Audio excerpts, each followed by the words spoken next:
Marc Garcia dans la rubrique sport de la place du village. Comme toutes les semaines, on fait un tour d'horizon des résultats sportifs. Notre cher Marc qui apparaît juste à côté de moi. Bonsoir Marc. Bonsoir Yann, bonsoir à tous. Voilà, depuis la Haute-Savoie, on va quand même souligner que Marc, justement, qu'on retrouve régulièrement dans cette émission. Des fois, il est en Autriche aussi, hein. Il voyage beaucoup, Marc, mais il est toujours avec nous et on essaie toujours de se joindre pour pouvoir parler de sport avec des résultats sportifs qui sont très nombreux durant le week-end dernier. Oui, exactement, Johan, un week-end assez chargé dans pas mal de disciplines. Et oui, je retourne un peu à Megève avant de repartir pour Val d'Isère, où je serai d'ailleurs au critérium de la première neige, avec le slalom géant, le slalom spécial le 14 et 15 décembre. Et là, déjà, on a fort à faire sur un week-end bien chargé, Johan. Et voilà, vous avez encore d'autres résultats que vous m'avez dit hors antenne, justement, que vous avez pu avoir juste avant l'émission. Exact. La dernière minute, j'ai pu avoir entre autres Anthony Bénal, entraîneur un peu privé de Perrine Lafont, qui a fait son retour. Mais encore bien d'autres informations. La belle victoire aujourd'hui de Lou Jean Monod sur un individuel à Kontiolahti en Suède. Il fait un 20 sur 20 au tir. Donc, ouais, de magnifiques résultats de nos équipes de France. Voilà, on va en dire quelques-uns justement. On va commencer par ces premiers résultats durant ce week-end, avec justement Oui. cette photo que vous connaissez bien, vous la connaissez. Alors, attendez, je la cherche. Je la vois pas bien sur l'écran, Johan. Ah bah voilà, oui, peut très bien. C'est Clarisse Brech. On va Ah, parler. C'est Clarisse Brech, oui, Voilà. qui nous a fait, qui était, donc, il y a eu un week-end à Killington après Gurgel en Autriche où j'étais sur la piste. Killington dans l'est des États-Unis où ils ont une grosse dépression, des conditions atmosphériques très particulières, des conditions de neige, j'allais dire très compliquées pour les athlètes. Et Clarisse, c'est un peu la palme d'or du week-end pour nous, pour l'alpin en tout cas, elle partait des dossards très éloignés. Et elle était au départ du géant où elle a fait une magnifique 16e place. Elle était aussi au départ du slalom, elle s'est qualifiée, elle fait une 26e place.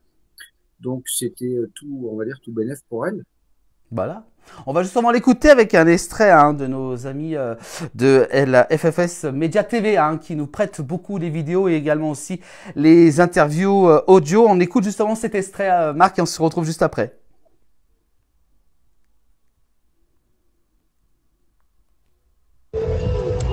Et bah voilà, la course à Killington finie, le premier géant, mes premiers points en géant, je suis vraiment trop satisfaite.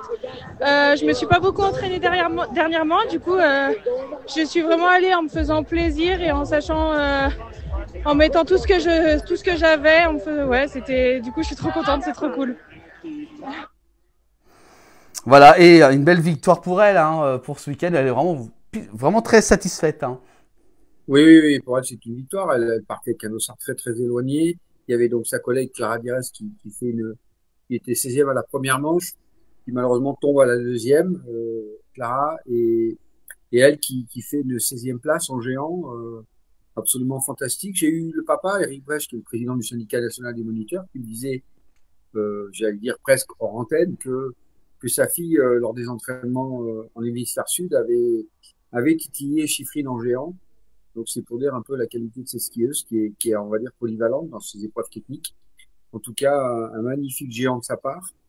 On a été déçus évidemment de la chute de Clara Dires, mais pas qu'elle, puisque ce jour-là, on a vu que Chiffrine s'est sérieusement blessée de nouveau, alors qu'elle partait pour, euh, pour aboutir à cette 100e victoire en Coupe du Monde. Donc Chiffrine est arrêtée pour un moment. J'allais dire presque plus de peur que de mal, mais en tout cas, ce jour-là, des conditions de neige changeantes, compliquées pour ces athlètes.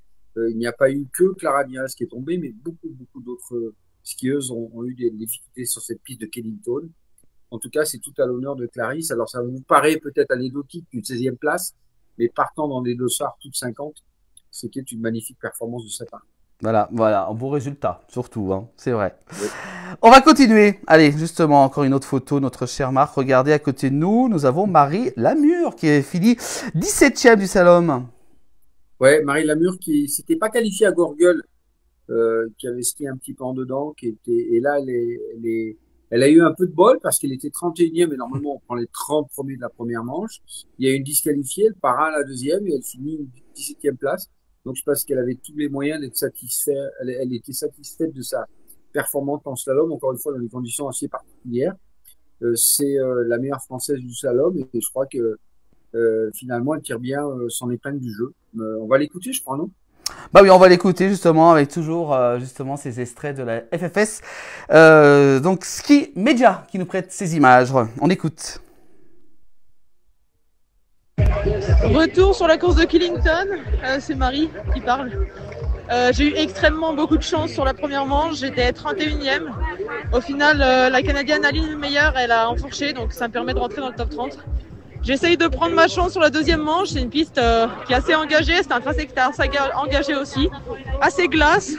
J'ai pris ma chance, voilà, ça fait quelques fautes, quelques passages un peu larges au piquet, mais ça reste du ski. Ça fait du bien de skier comme ça après avoir skié comme à Gurgel ou comme la première manche. Donc on va essayer de construire là-dessus et repartir de plus belle sur la pente montante. La pente montante, voilà, elle est plutôt satisfaite. C'est plutôt un paradoxe parce que les slalomeurs et les skieurs descendent. Alors on nous parle de pente montante, un petit clin d'œil.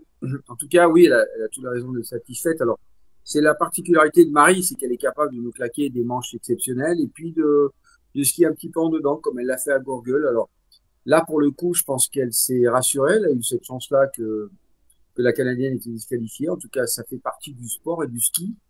Elle fait une belle 17e place, ce qui fait qu'elle reste toujours dans les 30 meilleures mondiales pour la prochaine Coupe du Monde en slalom. Donc c'est plutôt encore une fois une bonne journée à Killington pour elle en slalom. Je pense qu'elle s'attendait pas à ça du tout. Donc félicitations à elle et je pense que le club de Courchevel, puisque Clarisse fait partie du club de Courchevel ainsi que Marie Lamure, donc Bruno Thuer et toute l'armada de Courchevel ont tout le plaisir d'avoir leurs deux championnes sur cette deuxième manche. Voilà, un beau résultat également. D'autres beaux résultats aussi, on va continuer avec toi. On va rester avec les filles. Cette fois-ci, on va parler de Chiara Pogno également, qui a fait un beau résultat. Ouais, Chiara qui, après Gurgel, qui confirme. Elle avait eu des gros problèmes de dos. À Gurgel, elle était pas très satisfaite notamment de sa deuxième manche. Là, à Killington, encore une fois, des conditions particulières. La neige est blanche, je vous le rassure. Aux États-Unis, Ouais. Elle est toujours blanche, comme partout ailleurs, mais pour nous, c'est des qualités de neige complètement différentes et c'était pas facile. Alors, je crois qu'on va l'écouter, Chiara, Ouais, c'est ça? tout à fait. On a également un extrait audio. On l'écoute. Salut, c'est Chiara. Mon retour, c'est que j'étais vraiment super contente de la première manche que j'ai faite, même s'il y a eu une grosse erreur. J'étais pas si loin et ça m'a vraiment mis en confiance. Après, pour la deuxième, j'ai eu quelques petits soucis de grippe. Je pense qu'il m'en manquait un peu sous les pieds pour faire vraiment ce que j'avais envie de faire. Mais c'est comme ça et ça fait partie de la course. Donc je suis quand même contente de la course et du déplacement aux États-Unis. Voilà. Voilà. Elle est bien heureuse en plus. Voilà. Eh ben oui, voilà, oui. Elle est toute contente. Exactement, voilà la jeune pouliche de Cher-Chevalier là-bas, parce qu'elle est de Cher-Chevalier. Et c'est une fille très marrante. Enfin, elles sont toutes très très marrantes, mais Chiara particulièrement. Elle a ce côté italien qui ressort. Et alors, qu'est-ce que ça veut dire grippe? C'est que Oui. je pense qu'entre les deux manches, elle a peut-être changé de matériel, ou en tout cas, souvent on corrige ce qui s'est pas bien passé la première manche. Alors, on change une qualité de chaussures de ski, on change aussi des skis parce qu'ils ont différentes qualités, ce qu'on appelle des codes de ski, en fonction des qualités de neige qu'on a eu la première manche et surtout des sensations. Donc là, c'est le propre du sport de niveau dans le domaine du ski. Et quand elle me parle de grippe, ça veut tout simplement dire que son ski n'accrochait pas suffisamment par rapport à la qualité de neige à la deuxième manche. Alors voilà, elle a fait une analyse relativement sereine, qui lui permet aussi d'être sereine malgré tout. Voilà, le côté, c'est d'avoir rigolé et d'être positif. Voilà. Elle a été en plus, c'est bien. On va continuer. Alors, voilà, ça y est, il est revenu avec nous. On va continuer ses résultats également. On va revenir sur Clarisse Brech également, qui a fait encore oui, un alors bon Clarisse, résultat. je l'ai dit tout à l'heure, Clarisse alors est-ce qu'on l'écoute d'abord et puis après je débriefe peut-être? C'est vous le patron, on va dire. Voilà, hein. Allez, Allez, on l'écoute. On l'écoute. On l'écoute, voilà. une course en demi-teinte, encore une très bonne première manche où j'arrive à aller prendre la qualif avec encore un gros dossard. Les conditions étaient un peu plus marquées, mais ça restait super bon. Et la deuxième manche, je sais pas. Je pense que j'avais pas trop la confiance d'aller sur mon ski, des conditions un peu plus glace. Je comprends pas trop. C'est le ski. Bon, c'est une manche un peu moyenne sur laquelle je vais pas rester. Et voilà, il y a du positif du week-end qui est top, des points en géant, des points en slalom. Voilà, maintenant on repart à la maison et on va s'entraîner, refaire des courses et aller vers l'avant. Et oui, aller de l'avant. Elle a tout à fait raison. Aller de l'avant. Alors, qu'est-ce que ça veut dire? Qu'est-ce qu'elle nous a expliqué? Techniquement, Johan, je pense que vous n'avez pas tout à fait compris. Pas tout. J'ai écouté pourtant, je suis concentré. Et qu'est-ce que ça veut dire être sur le pied? C'est-à-dire que dans le domaine du ski, on est en général plus et essentiellement la prédominance c'est sur le ski extérieur. Donc quand vous tournez à gauche, c'est le pied droit, et quand vous tournez à droite, c'est votre pied gauche qui est en fait le pied extérieur. C'est le pied qui est aval. Le ski amont et le ski aval. Donc, le ski amont, c'est celui qui se trouve vers la montagne. Le ski aval, c'est celui qui va vers le vide, vers le bas. Donc, quand elle dit techniquement qu'elle est pas sur le pied, ça veut dire que avec Chiara a expliqué il y a quelques minutes que elle avait des soucis d'accroche. Donc, ça confirme bien que la piste était très verglacée la deuxième manche, et qu'elle n'a pas trouvé les sensations qui lui permettaient d'être suffisamment bien positionnée sur ce fameux, ce qu'on appelle nous, ce ski extérieur, qui est le ski qui est vers le bas, d'accord? Donc une fois vers la droite, une fois vers la gauche. Donc elle a analysé sereinement. Je crois qu'elle a toutes les satisfactions d'être qualifiée à la première manche et de rentrer dans les points Coupe du Monde. Encore une fois, Clarisse part depuis le début de saison avec des dossards très très élevés en slalom, et là on l'a vu en géant. Donc en tout cas, je crois qu'il y a toutes les raisons d'être positif, et elle a très très bien analysé sa compétition de slalom. Voilà, de beaux résultats. D'autres résultats, Marc, en bref, durant le week-end dernier? Alors, les résultats en bref, alors en général, vous avez les brefs des résultats, des news sur la Haute-Savoie et la Savoie, mais alors là, oui. Alors, il y a eu beaucoup de disciplines. Alors, on va commencer par le retour de Perrine Lafont, qui avait fait une année sabbatique, donc celle qui a été championne olympique de ski de boss, qui a gagné je crois, 31 victoires en Coupe du Monde, et qui, pour son retour à Ruka en Finlande, qui regagne cette première Coupe du Monde de la saison. J'ai eu son coach privé. Alors, on devait avoir Ludovic Didier, qui était son ancien coach, qui fait partie de l'agence française du sport de haut niveau, qui est dans la Maurienne, on le savait bien. Mais j'ai eu Anthony Bena, qui est son coach privé, qui m'a dit, elle a fait son retour, elle a eu une grosse pression quand même, parce que quand on revient après une année d'absence, c'est pas toujours très très simple. Perrine, ce qui lui manquait avant d'arrêter pendant un an, c'était le ski, il est là, il reste là. C'était plutôt au niveau des sauts. Et apparemment, ils ont beaucoup travaillé. Elle a pris beaucoup de confiance. Et là, pour le coup, elle gagne d'entrée de jeu. Ils sont en Suède pour la prochaine Coupe du Monde, le week-end prochain. On m'a d'ailleurs dit que c'était du verglas et que Perrine était beaucoup plus soulagée psychologiquement, et que en théorie, il y a toutes les raisons de penser qu'elle va nous faire une belle saison. Voilà, bon à savoir tout ça. Hein. Oui, excellent. On continue avec d'autres résultats également. Alors Tess Le 2 qui fait la passe 2-2, elle avait gagné qu'on voit à côté de nous, au slopestyle à Stuttgart pour la première slopestyle en ski en Autriche, elle avait gagné, et là elle vient de regagner alors dans le Big Air en Chine. Elle vient de regagner encore une Coupe du Monde. Donc, en termes de, vous savez, c'est toutes ces grands sauts et ces espèces de pipes. Donc, elle a fait 2 courses, et 2 courses de Coupe du Monde et 2 victoires. Donc, bravo à elle et bravo à toute son équipe.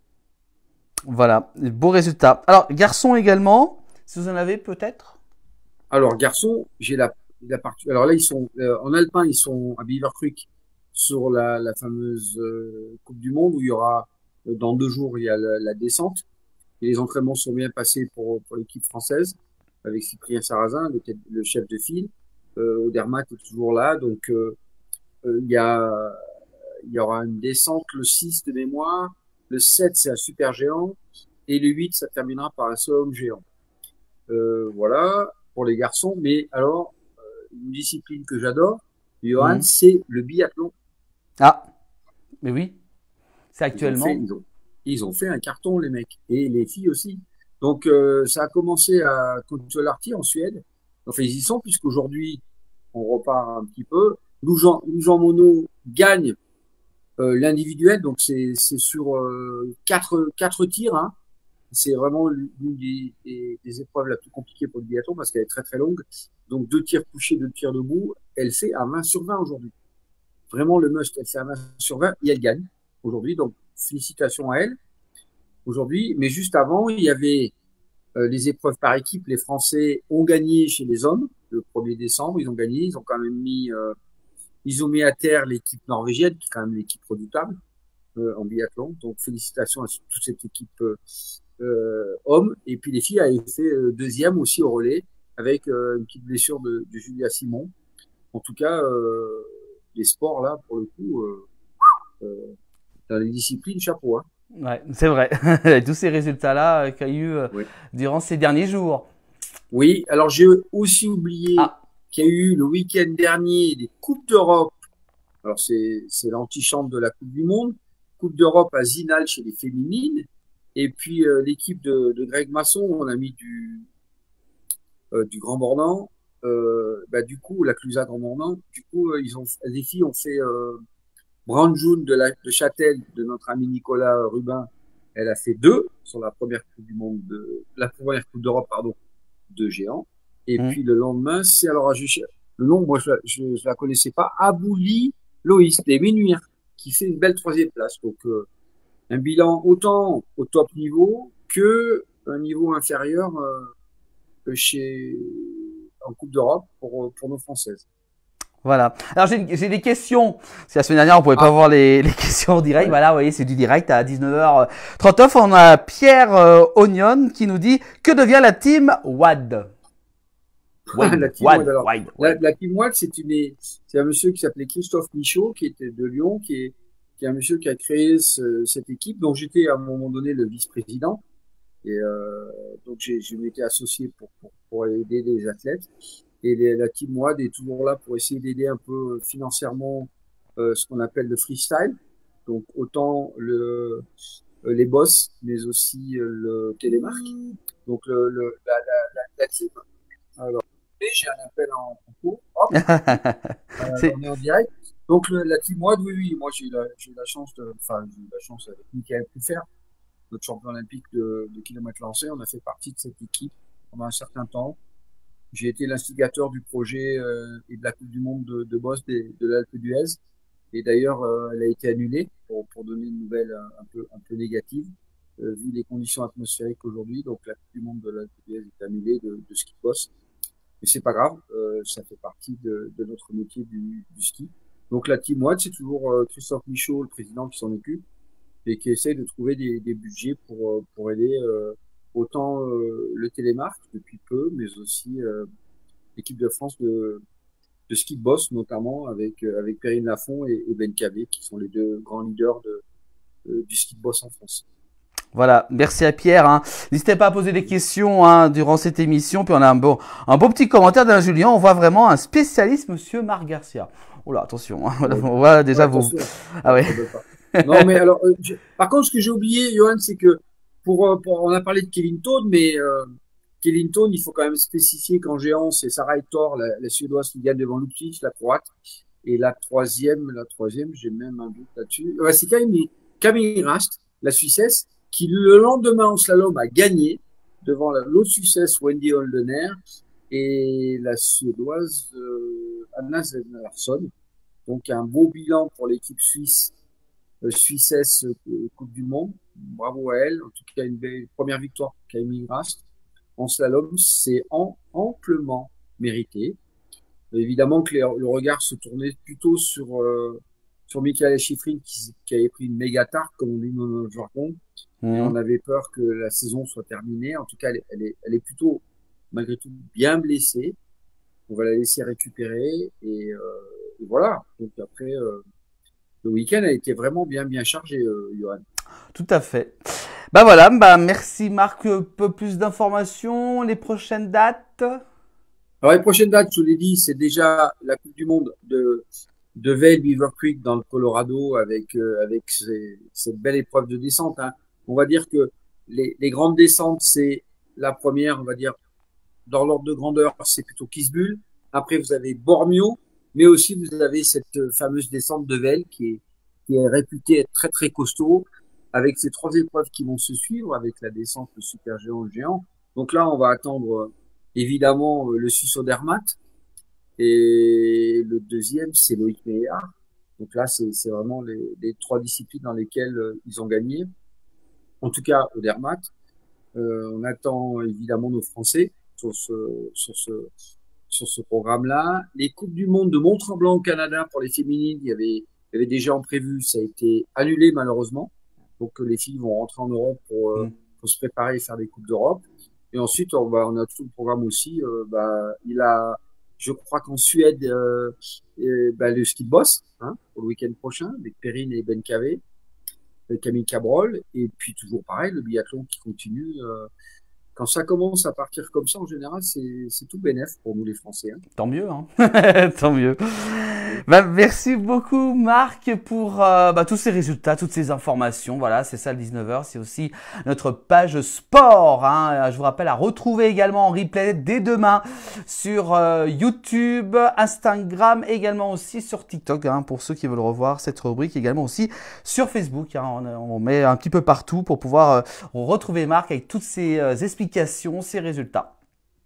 Alors, j'ai une information à vous transmettre. Vous n'êtes peut-être pas au courant. Non, sûrement pas. Eh ben, les frères de Paris, je crois qu'ils vont attaquer, ils vont essayer de se mettre au bobsleigh. Alors là, alors là, j'aimerais y voir. Alors là, sur la piste. Alors là, faut faire une vidéo, c'est obligé. Sur la piste de la Plagne, évidemment, la piste qui sera utilisée pour les Jeux Olympiques de 2030 d'ailleurs, pour le bobsleigh, la luge et le skeleton. J'ai entendu parler que les frères de Paris, ils allaient essayer. Alors, on verra si ils nous vont peut-être le faire, on ne sait pas. On verra, on aura peut-être pas plus d'informations. On vous le dira, on essaiera de faire une vidéo s'ils font tout ça. En tout cas, merci Johan. Ouais. Moi, je serai sur Val d'Isère pour la Coupe du Monde pour le 14 et 15. Je serai sur place, donc j'hésiterai pas d'être avec vous, si possible. Oui. Direct. Bon, maintenant, on peut tout faire. Oui. On peut tout faire maintenant de nos jours. On peut être à l'autre bout du monde, on peut tout faire. Voilà. Merci beaucoup, Johan, Marc. Merci de m'accueillir. Merci. Puis revenez quand vous voulez. La porte est ouverte, comme on dit chez nous. N'hésitez pas pour encore des résultats dans cette rubrique sport à retrouver toutes les semaines dans le 19h de la place du village. Merci beaucoup, Marc. Bonne soirée. Bonsoir. Bonsoir, Yohan. Bonsoir à tous. À très bientôt. Voilà pour cette rubrique sport avec Marc qu'on retrouvera dans les prochains jours. Allez, tout de suite, le 19h continue de la place du village en direct en ce mercredi 4 décembre.